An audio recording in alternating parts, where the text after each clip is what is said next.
পুকুর ঘাটের কাছে গরুটা বাঁধা আছে, ওকে এনে গোয়ালে রাখো। এই যাচ্ছি মা।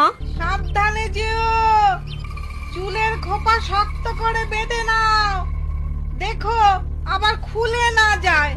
ধবলি, ও ধবলি, ধবলি, ও ধবলি।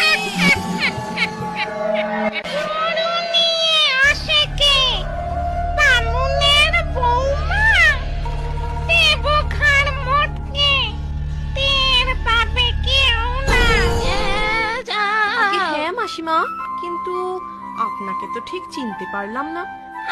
আমি হলাম মল্লিক বাড়ির বউ। তা এ সময় এখানে কি করছেন? শুনেছি জায়গাটা ভালো না, ওই শেওড়া গাছে নাকি এক দুষ্টু শাকচুন্নি থাকে। আমি যাই, আমার আমার দেরি হয়ে যাচ্ছে। হ্যাঁ, শাকচুন্নির কথা